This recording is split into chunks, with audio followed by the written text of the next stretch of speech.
One day, Percy arrived at the quarry to collect some stone for his freight cars. Snow and frost lay everywhere. There was not a sound to be heard. Percy ventured further. He found Mavis, the new diesel engine, resting in the shelter of some rocks. "Cheer up, Mavis," he whistled. Mavis was still remembering the trouble she'd had with cars. "Manager says I don't listen to advice. He says I've no business jauntering down Toby's line. Toby's a fusspot." "Toby has forgotten more about freight cars than you will ever know," replied Percy. "You must put the cars where he wants them. Then you'll be a really useful engine. Now, if you'll excuse me, I have to take these stones to the harbor." Mavis liked Percy, but she still wouldn't listen to his advice. "Why shouldn't I go on Toby's line?" The siding arrangements were awkward. To put the cars where Toby wanted them, Mavis had to make several journeys.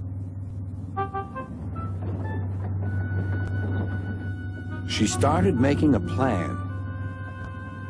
"If we used the teeniest bit of Toby's line," she said to her driver, "we would save all this bother." Her driver, suspecting nothing, allowed them to go as far as the first level crossing.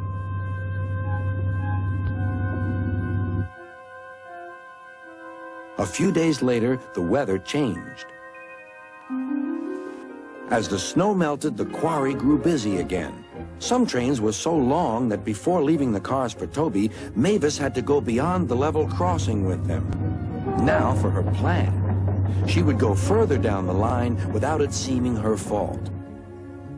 "Can you keep a secret?" she asked the freight cars. "Yes, yes, yes," they chattered. "Will you bump me at the level crossing and tell no one I asked you?" The cars promised. But while Mavis was away, Toby arrived. He decided to shunt the cars himself. The cars decided to bump him anyway. They reached the level crossing and Toby's brakes came on. This was the signal for the freight cars. "On, on," they yelled. Toby was away, with the cars screaming and yelling behind him. No one realized that melted snow had turned a stream ahead into a torrent, and the bridge above it was about to collapse.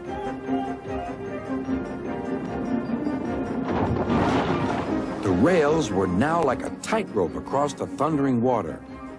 "Stop! Stop!" cried Toby. His driver fought for control. They came nearer and nearer to the bridge. It was all or nothing now. The driver braked hard.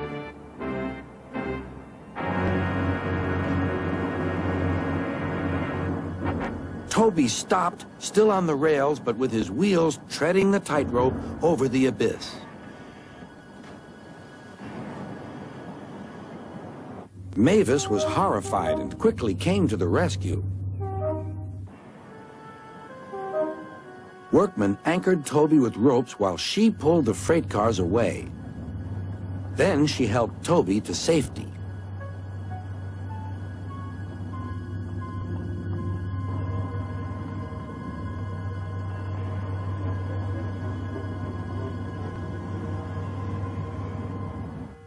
"I'm sorry about the cars," said Mavis. "I can't think how you managed to stop them in time."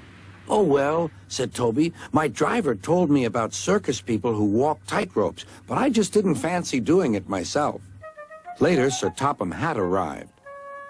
"A very smart piece of work," he said. "Mavis, you did well too, I hear." "It was my fault about those cars, sir," she faltered. "But if I could..." "Could what?"